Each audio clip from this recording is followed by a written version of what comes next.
In this video, we're going to explore what happens when you take a Xeon and try to cram it into a 2011 27-inch iMac. And spoiler alert, if you don't want to wait until the middle and the end to sort of go through the whole process, I already did it. I'm filming this intro at the end because I wanted to see if it was possible first before going through a failure video. Luckily, it was a success, but not without a couple little caveats here and there. Overall, though, what I decided to do was upgrade the CPU, Xeon, 1240 in this case, upgrade the GPU, which is a k2100m.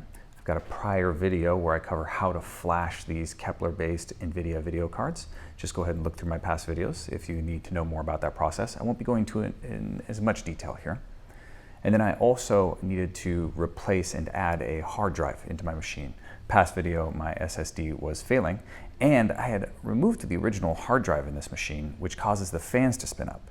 So I actually ended up re-adding back in the original hard drive along with my SSD. So you gotta buy a custom cable in order to make the fans not spin as much and basically add back in the temperature sensor there. So quite a bit to cover here. I'm not gonna go into the hard drive as much. I'm not gonna go into the video card as much. You can check out prior videos for that kind of information, but I do wanna talk a bit about why I chose to go with the Xeon and what different options this unlocks for not only the 21-inch iMacs, but also the 27-inch iMacs. Really what it comes down to is TDP. It's going to be an interesting video for sure, and I want to make sure that everybody is very clear on what kind of caveats you have based on your Xeon choice, because there is quite a few different choices, and while they line up sort of with the i5 and the i7 line from Intel in the same era, there's definitely some gotchas. So let's go ahead and get started.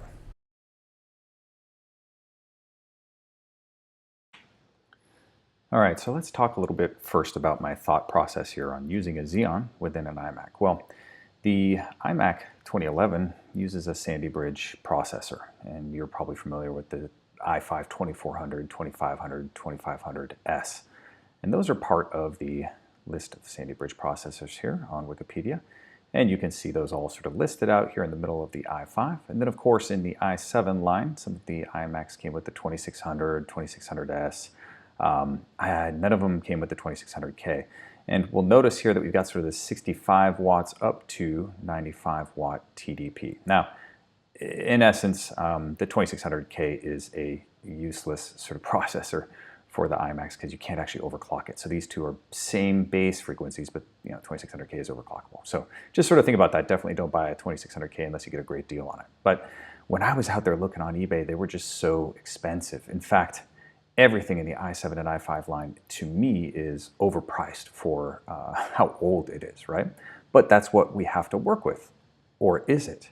Let's go ahead and look at here. We got LGA 1155, right? We've got the TDPs listed out, which is important, and the iGPU information here in the middle, right? But these iMacs don't actually use the iGPU, so we're just looking at basically TDP and price and LGA 1155. Well, let's go ahead and continue scrolling. We're going to get into the server platform. Now, you'll notice that the server platform has a different set of TDPs, of course, right? And we've got to look out here for the socket. 2011, 1356, 2011. Oh, hold up. We've got 1155 right here. So these processors are essentially, and having known playing around in the past with Windows-based machines, they drop right into a motherboard and fill the role of an i5 or an i7. Now, that means that we've opened up what we can search for on eBay and tried to find out if any of these are a better deal than similar performance processors in the exact same range of i5 and i7. Now, in this case, I already had an i5. I was looking for something better. So we're going to be looking at the 1230 all the way up to the 1290. You'll notice, though, TDP-wise, fits within the same range as the i7, so we should be good there. And since we're not overclocking at all, we should be fine. And then the other thing to worry about was, does it have the iGPU or not? But now, this is where we get into a little bit of the caveats. I went with the 1240, and let's look at this comparison. This is what I was looking at. I actually went with the 1240, and as you see, it works, but doesn't have an iGPU. And I am still running through one little issue with not having the iGPU, but running into an issue that normally is caused by the iGPU. So hibernation and sleep, or actually essentially just the sleep bug, which means that when the machine goes to sleep, it will not wake up. Now, it's a small issue. We'll talk more about it later. My sort of solution for that was to just tell my computer to turn off every day at 8:30 p.m. I normally will use it during the day for work, etc. And then I just can turn off the machine rather than have it go to sleep. So it's pulling 0 watts overnight rather than normally 1 or 2 watts for sleep mode. So it hasn't impacted me so far, and everything else has been great. Everything else that I've covered in my past videos of basically upgrading your machine to Catalina with all the patches and flashing the GPU works perfectly fine. And it'll show performance before and after as well. The big reason that I went this route was because the 1240 costs so much less, right? And in fact, when you go out there and you start looking at the 2600, they usually fluctuate even higher than $70. And the 2600S is usually higher or around $70. And the 1240 was coming in at $45 for a better performing chip than the 2600S, almost equal to the 2600, right? With a lower power draw and a much lower price.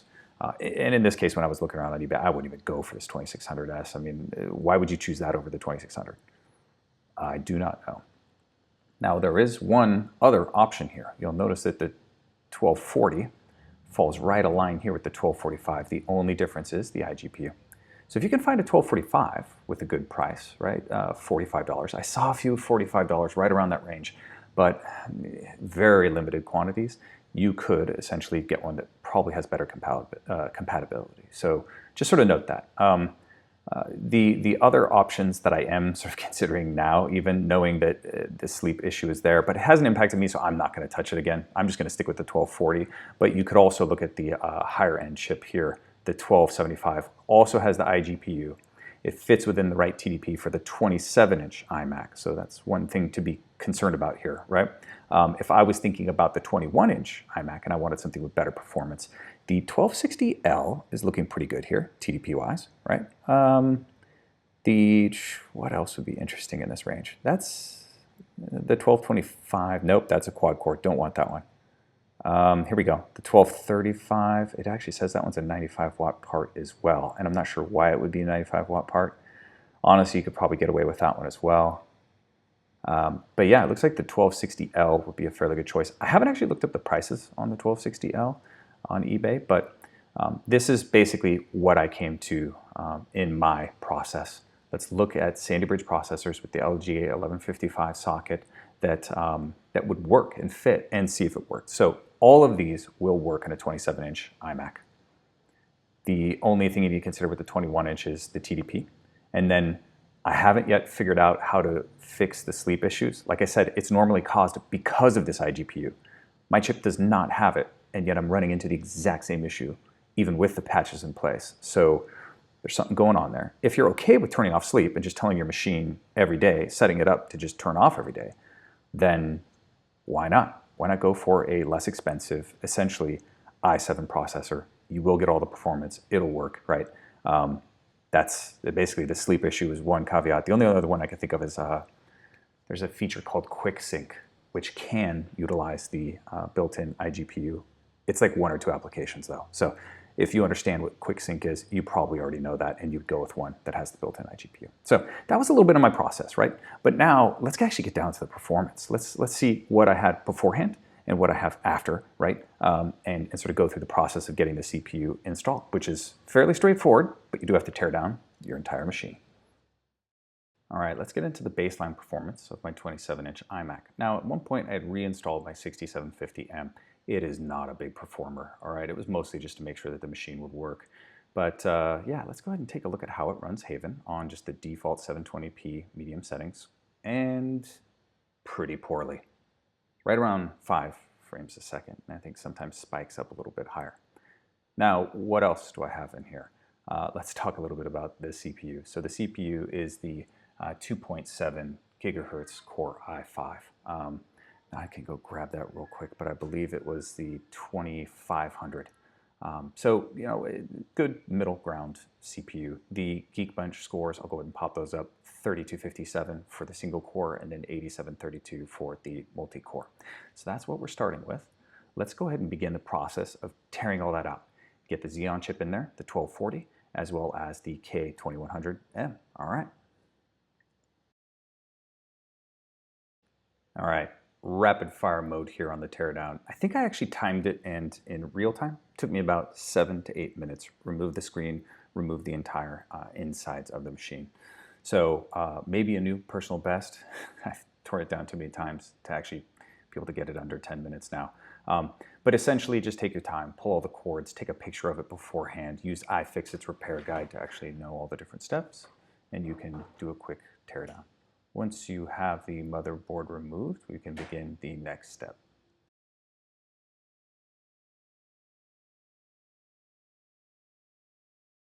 All right, so 4 screws on the CPU and the GPU. I'll remove the GPU to just make it easier to work on everything. So 2 screws hold that to the board, and then it has 4 holding the heatsink on, but I went ahead and tore it off. You can actually see the work that I did in a prior video. So if you want to see that, I modified the heatsink to fit a larger card that it wasn't meant to have, the 765M. Now, you can see I cut out a chunk so that it wouldn't touch the resistors. That will help us out here. So you may need to modify your heatsink if you're doing a GPU upgrade. And you'll notice that I also cut out some elements that we're not going to need for this smaller GPU, the k2100M. But for larger GPUs, you may need to do that. So just a heads up on that process. But we'll put that to the side and finish up the CPU because it's the easy one. All right, so the CPU, once again, 4 screws along the outside. Go ahead and remove that heatsink. You may need to get your hand or a bit on the back side of the board to just hold the basically the screw in place, because it has the screw on the top and then it has the screw underneath it to remove it. So just sort of take your time and it shouldn't be a problem. When you go to actually put the CPU back on, of course, you'll want to just follow the sort of reverse instructions on that one. The CPU will drop right into the socket, so the Xeon 1240 fits right in. Just find the little arrow, line it up, and lock that sucker down. Same process for removing it, of course, just unlock it and take the chip out. And then put about a grain of rice-sized bit of thermal compound right on the top there. Nothing too much. The pressure will spread it out. And then you can see here I hold the underneath side of the screw so that I can then attach it from the top. Don't put them in too hard. Let's switch over to the GPU now. You can see the k2100 next to the 6750M. They're super similar. Now the one piece is the bracket. Actually, when you take the old bracket off of your GPU in the k610M video and put it onto the new GPU, there was a resistor that just didn't have enough clearance. So I took a Sharpie and just ran it over the area where I knew that I need to remove a little bit of metal off of the bracket to just make it fit, and then used a Dremel tool to just remove a tiny bit of that metal. It wasn't nothing too crazy. The whole process was fairly straightforward. Once that little piece of metal is removed from the bracket, you can go ahead and set that on there and just... All right, the lower notch is the one that I had to do for this particular video card. The upper notch was from the 765M installation. So you should only need to do one Dremel work here. Now, once again, similar to the CPU, put a little bit of thermal paste onto the die, and then everything comes back together. One thing to note, I did run into some issues later because I had tightened it down too firmly. So the 4 screws that you use to tighten down the GPU, don't do them too hard, right? Go until you start to feel the end of the resistance, but you don't need to ratchet it down. I actually had an issue where if I pushed on the heatsink, my computer would turn off. And then if I didn't touch it, it would work just fine. So by loosening up those screws a little bit, boom, problem resolved itself. So just a heads up there, don't tighten things too much. To flash the GPU this time, rather than in my prior video where I used a Linux install on my hard drive, I actually used the Xanderin USB stick. So I created a simple USB stick that had a very lightweight Linux install on it, along with the flashing files. And you don't even put your screen back on your iMac. You actually leave that off, and you unplug all the disk drives within the machine. You plug in the USB drive, and it just automatically boots into Linux. You find your IP, SSH in, and just run the files that are already there on the USB stick. It's just a lot easier. It actually, I wouldn't actually recommend my old method of doing it. This was just a lot better way, and even a newbie into the Linux world should be able to get this up and running and flash your GPU. Let's dive into the performance improvements here. Now, I actually think that when I was doing the screen recording for Haven on the old setup, that it was probably impacting the frames per second, because I swear it's not that much faster. The k2100m should be twice as fast, right? So let's just say that, okay, that probably had a flaw here in my testing methodology, but let's focus in on the Geekbench scores. So the Xeon 1240 showed that it was actually faster than the i5 2500 by about 7% for the single core and 30% for the multi-core. And you can actually use this link if you want to go out and just sort of check out how this build is performing. And you'll see, of course, it's got the quad-core 8 threads. So even though it actually reports itself within the computer as a i5, it is performing like an i7. So your multi-core performance is actually there.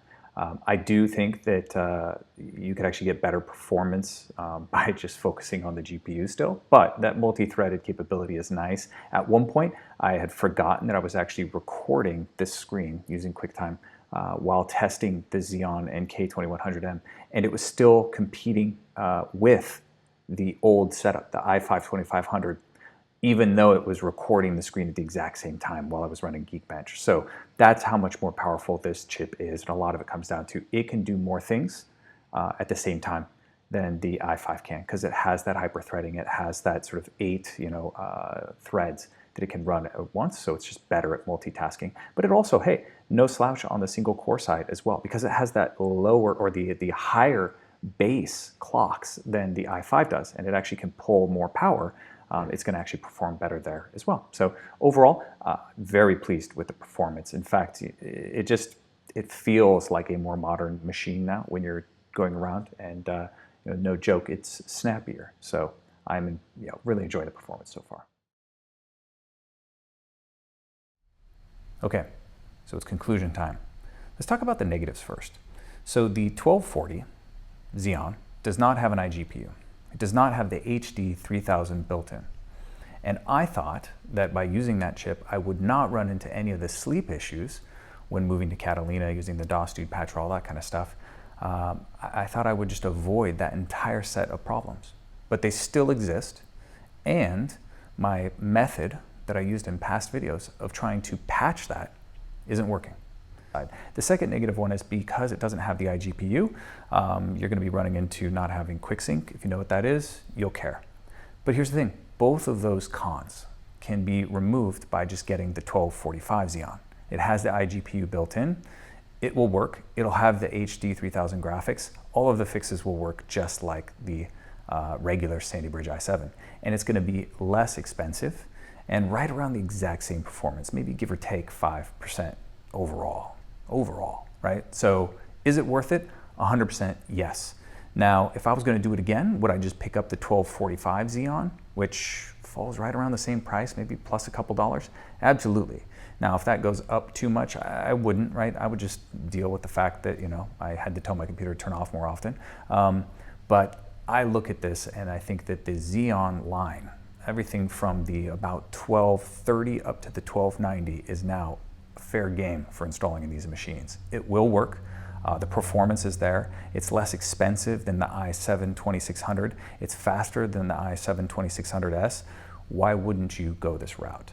And if somebody could figure out the sleep issue, it's even better opportunity to pick up old Xeons, place them in your 2011 iMac, and reap the performance benefits without that additional cost that people are asking for the i7 or i5s on eBay, etc. So overall, I am very pleased with the performance. The upgrade was really straightforward. I now just need to finish one piece that I mentioned earlier, which is getting the hard drive to work. The cable that I had was broken, so I had to order a new one. So there you go, all right? Start to finish, yes, Xeon, do it. I don't know why you would choose an i7 or an i5 at a higher price. There's no reason that comes to mind at the moment. So go out there, get upgraded, subscribe or like if you liked this video. I'll probably be doing more because I'm already tempted to, well, let's just say, tear out and install even more, bigger and better video cards to see, see how much more performance you can get out of these old machines. Till the next one.